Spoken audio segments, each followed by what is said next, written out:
Reruntuhannya tersembunyi di gelapnya kedalaman laut, tertutup rumput laut, rusak oleh waktu. Kota Atlantis diperkirakan ada 12.000 tahun lalu, kemudian kota ini tenggelam dan selama berabad-abad orang-orang mendengar cerita tentang kota ini. Banyak orang mengira Atlantis hanya pulau biasa, tapi banyak legenda menceritakan sebuah kekaisaran yang berkuasa. Atlantis seharusnya menjadi salah satu kota terkaya dan paling menarik pada masanya. Kamu bakal kaget kalau melewati gerbang tengahnya, dekorasi indah dan patung marmer menjulang ada di mana-mana. Konon, seluruh kota ini ada di bawah laut sekarang. Sebagian orang meyakini Atlantis berada di dasar laut segitiga Bermuda. Bahkan ada yang berkata, piramida bawah laut di Atlantis lah yang menyebabkan semua pesawat, manusia, dan kapal hilang secara misterius di sana dan gak bisa dilacak lagi. Menurut cerita itu, pada akhir tahun 1960-an, ada sekelompok pemburu harta karun yang menemukan reruntuhan kota tua. Mereka menemukannya saat melakukan penyelaman di wilayah Bermuda lepas pantai Miami. Mereka menceritakan reruntuhan kota yang menarik dan menyebutkan piramida kaca yang mereka temukan di sana. Mereka berkata piramida itu lebih besar dari piramida lain, bahkan dari piramida di Mesir. Tapi tentu saja semua itu cuma cerita. Tapi hal-hal aneh memang terjadi di wilayah itu. Misalnya arus air yang kencang atau pusaran kuat yang sesekali terjadi, segitiga Bermuda adalah salah satu tempat terbaik untuk dieksplorasi para peneliti. Mereka meneliti mineral, dasar laut, dan arus teluk di sana. Mereka mempelajari pengaruh samudra terhadap cuaca, struktur geologi kerak bumi di bawah dasar laut, tentunya menarik banget kan? Titik terdalam di Samudra Atlantik terletak di segitiga Bermuda. Peneliti sudah banyak melakukan penelitian dan pengeboran untuk mencari tahu ada apa di bawah dasar laut wilayah itu. Ada berbagai bentang alam dasar laut yang keren di segitiga Bermuda. Kamu jarang melihatnya di tempat lain di bumi, terutama kalau kamu ingat bahwa wilayah samudra ini relatif kecil. Lihat landasan dengan tepi dangkal ini. Ada juga plato, dataran, dan palung laut dalam. Kalau kamu percaya segitiga Bermuda itu semacam perangkap, kamu nggak salah sih, karena struktur geologinya rumit. Ada beberapa gunung laut di wilayah timur dan utara segitiga ini, kebanyakan nggak ada namanya, dan beberapa setinggi 200 meter. Pada ketinggian itu, gunung ini dianggap bukit biasa di permukaan. Tapi di laut, bukit bawah laut ini seperti gunung kecil, bentuknya entah lonjong atau bulat, dan kamu bisa melihatnya dari atas. Ada lebih banyak gunung laut di Pasifik daripada di Atlantik. Dunia bawah laut di Atlantik nggak begitu beragam dibandingkan di Pasifik, kecuali di segitiga Bermuda. Gundukan batu kapur yang terbentuk di dasar segitiga ini memiliki kedalaman hampir 6 km. Dan seluruh lapisan tebal ini terdiri dari bangkai makhluk-makhluk purba yang kecil.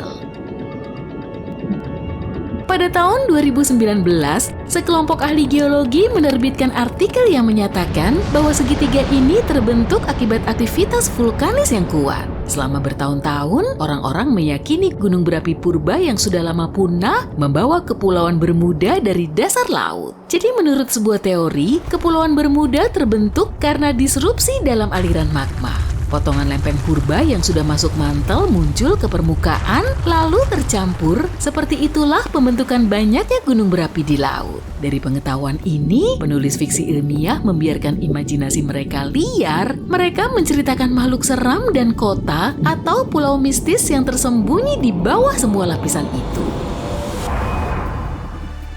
Kisah-kisah misterius ini bikin orang mencetuskan teori sendiri. Pada abad ke-15, seorang pria terkenal bernama Christopher Columbus menjalankan ekspedisi yang kemudian menjadi ekspedisi paling hebat dan paling penting.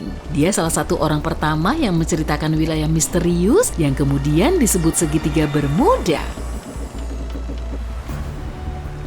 Wilayah ini sebelumnya bernama Kepulauan Somers dari nama pahlawan angkatan laut dan privateer Inggris George Somers. Tapi penjelajah asal Spanyol Juan de Bermudez menemukan pulau ini tahun 1505.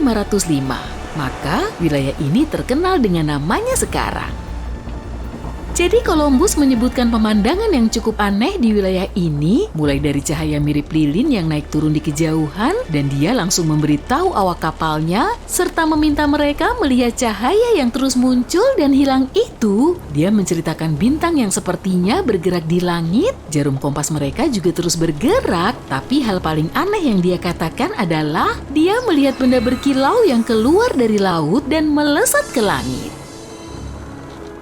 Banyak orang sekarang percaya nggak ada yang aneh di sana. Itu pasti cahaya dari kapal lain atau dari pantai, tapi Bermuda bikin kita tertarik sampai sekarang.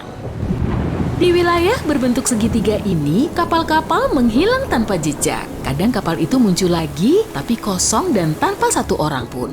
Tapi seringkali nggak ada yang menemukan bangkai kapal itu, dan bukan cuma kapal, pesawat juga hilang di sana. Kapal latih HMS Atalanta adalah salah satu kasus pertama misteri segitiga Bermuda. Kapal itu meninggalkan galangan kapal di Bermuda dan pergi menuju Inggris pada tahun 1880. Tapi kapal itu nggak pernah sampai ke Kepulauan Britania. Sebenarnya HMS Atalanta nggak pernah meninggalkan wilayah Bermuda. Kapal itu menghilang dan nggak ada yang menemukan jejaknya. Ada yang bilang kapal itu hilang setelah berhadapan dengan badai kencang.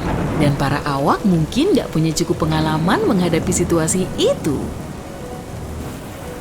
Dulu, semua orang ingin tahu apa yang terjadi pada kapal itu. Kenapa kapal itu bisa hilang? Kejadian itu masuk berita utama, orang-orang punya berbagai teori tentang kemungkinan kejadiannya. Cerita ini berlanjut dengan kapal pengangkut batu bara Cyclops pada tahun 1918. Kapal ini berlayar dari Pulau Barbados, tapi setelah beberapa hari, kejadian yang sama terjadi. Kapal ini menghilang tanpa jejak bersama lebih dari 300 awaknya. 3 tahun kemudian, pada tahun 1921, seorang penjaga pantai di Diamond Shoals dekat Cape Hatteras, Carolina Utara menemukan kapal komersial besar yang kandas. Penjaga pantai siap menolong, tapi nggak ada yang bisa diselamatkan karena kapal itu kosong, nggak ada awak kapal atau penumpangnya. Beberapa teori yang terkait kejadian ini menyebutkan bajak laut, tapi nggak ada yang tahu apa yang sebenarnya terjadi. Penerbangan 19 menjadi salah satu insiden paling terkenal di wilayah ini. Satu kelompok pesawat hilang di wilayah ini tahun 1945. Ekspedisi penyelamatan juga nggak berjalan lancar karena salah satu kapal dengan 13 awak juga hilang. Hal-hal tersebut nggak cuma kejadian di zaman dulu kok. Sebuah kapal sepanjang 9 meter dengan 20 awak hilang sehari setelah seharusnya tiba di Lake Worth, Florida. Gak ada catatan kapal atau sinyal darurat dari kapal itu. Misi pencarian melibatkan perahu dan pesawat. Selama 84 jam, tim penyelamat mencakup wilayah yang hampir 2 kali luas negara bagian Massachusetts. Tapi hasilnya tetap nihil. Segitiga Bermuda dipenuhi misteri besar, tapi kepulauan ini tempat yang sempurna untuk wisatawan. Ini tempat yang bagus kalau kamu suka golf misalnya. Jadi kalau kamu beruntung, kamu mungkin bakal bertemu pemain golf atau seleb terkenal di sana. Dan untuk penggemar musik, John Lennon mendapat inspirasi untuk hampir 25 lagunya di salah satu kepulauan indah ini.